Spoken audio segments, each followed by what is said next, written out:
বেকার যুবক যুবতীদের স্বপ্ন পূরণের দায়িত্ব কাঁধে তুলে নিয়েছে সিন্দ্রানী অ্যাথলেটিক একাডেমি। এ যেন স্বপ্ন পূরণের কারিগর। বেকার যুবক যুবতীদের এক রাশ আশা বুকে নিয়ে স্বপ্ন পূরণের জন্য আসছে তার কাছে, আর তিনি স্বপ্ন পূরণের সঠিক দিশা দেখিয়ে দিচ্ছেন। বাগদা ব্লকের অন্তর্গত প্রত্যন্ত গ্রামীণ এলাকার সিন্দ্রানী, সেখানেই কয়েক দশক ধরে শারীরিক প্রশিক্ষণ দিচ্ছেন সিন্দ্রানী অ্যাথলেটিক একাডেমির কর্ণধার গৌরচন্দ্র রায়। শুরুটা হয়েছিল সেই 1988 সালে। তারপর থেকে এখন পর্যন্ত প্রায় 5 শতাধিক বেকার যুবক যুবতীর কর্মসংস্থানের দরজা খুলে গিয়েছে শারীরিক পরীক্ষায় উত্তীর্ণ হয়ে, এবং তার প্রশিক্ষিত ছাত্রছাত্রীরা জেলা, রাজ্য এবং জাতীয় স্তরের বিভিন্ন পরীক্ষায় পদক ছিনিয়ে নিয়েছে। বর্তমানে প্রায় 150-র বেশি শিক্ষার্থী রয়েছে সিন্দ্রানী অ্যাথলেটিক একাডেমিতে। এই একাডেমির প্রাক্তন ছাত্র মিন্টু মল্লিক জানালেন, আমি কখনোই সেরকম ভাবে দৌড়াদৌড়ি করিনি। কলকাতা পুলিশের এসআই এর পরীক্ষায় পাশ করার পর স্যারের কাছে আসি প্রশিক্ষণ নিতে, এবং স্যার প্রতিনিয়ত আমাদের বাড়তি নজর দিয়ে প্রশিক্ষণ দেওয়ায় আমি একেবারেই রান কমপ্লিট করে চাকরিতে সিলেক্ট হই। আমার স্বপ্ন পূরণের জন্য স্যারের এই অবদান আমি জীবনে ভুলবো না। এই ছোটবেলা থেকে কোনোদিনই দৌড়াদৌড়ি পারি না বা করি না। স্যারের কাছে আসার পর কিভাবে দৌড়াতে হয় বা কিভাবে ধাপে ধাপে এগোতে হয় সেটা শিখতে পেরেছি। কেউ কখনো ভাবতে পারিনি যে আমি পুলিশ কভার করবো। বেঙ্গল পুলিশের কনস্টেবলগুলোতে কখনোই আমি পাস করিনি, এসআইতে স্যারের কৃপায় হয়ে গেছে।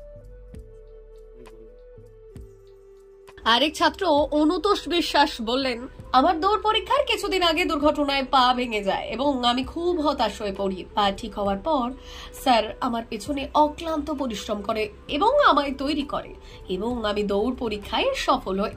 স্যার আমাকে প্রচুর পরিমাণে মোটিভেট করেছিল, যাই হোক না কেন প্রচুর পরিমাণে মোটিভেট করেছিল। এবং আমি যখন মাঠে পৌঁছাই তারও আগে স্যার আমাকে ফোনে মেসেজে অনেক মোটিভেট করেছিল। এবং প্র্যাকটিসের কথা তো অন্যরকম প্র্যাকটিস স্যার, মানে আমি খুব অল্প দিনের প্র্যাকটিস করেছি। মানে আমি 78 কেজি নিয়ে মাঠে এসেছিলাম, তো আমি তো যেদিন অতদিন রেস্টের পরেও আমি মাঠে যখন প্র্যাকটিস করি তখন 68 কেজি ওয়েট ছিল। এবং আমার পেছনে স্যার যা করেছে, মানে স্যার না থাকলে আমার চাকরিটা মানে সত্যি বলতে সম্ভব ছিলই না। আমি ওই রানে কোনো মতে পাস করতে পারতাম না। মানে আমি এখনো মানে ট্রেনিংয়ে গিয়ে বা পরবর্তীকালে আমি ভেবেছি কি স্যার আমাকে কি তৈরি করে দিয়েছে, যার কারণে অতদিন রেস্টের পরেও আমি কি 1600 মিটার রানটাকে পাস করতে পেরেছিলাম। এবং ট্রেনিং অনেক কঠিন ছিল ট্রেনিংটা, তো সেটাকেও আমি রিকভারি করতে পেরেছিলাম। এর জন্য পুরো কৃতিত্ব স্যারের। বর্তমানে শিক্ষার্থী সঞ্জু সাধুকা বললেন, স্যারের প্রশিক্ষণে আমরা প্রতিনিয়ত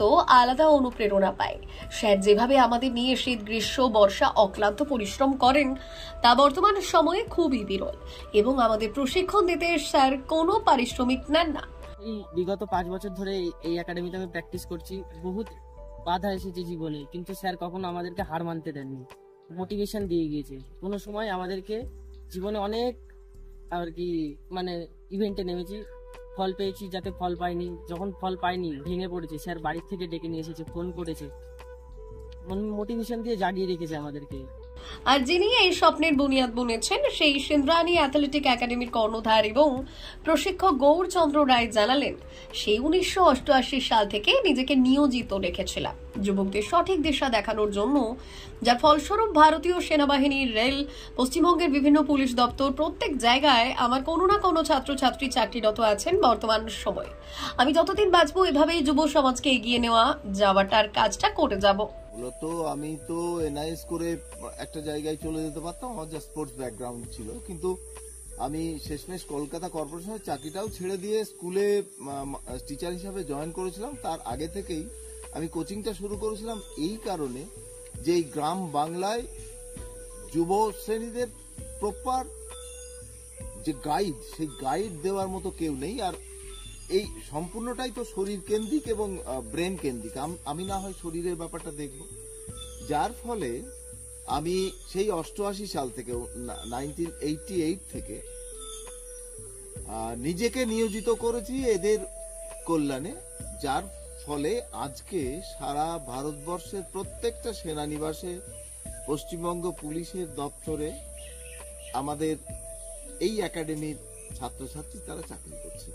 447 জন নথিভুক্ত চাকরি পেয়েছে, অনেকে আছে চাকরি পেয়ে তারা জানায়নি, সংখ্যাটা একটু বাড়তে পারত।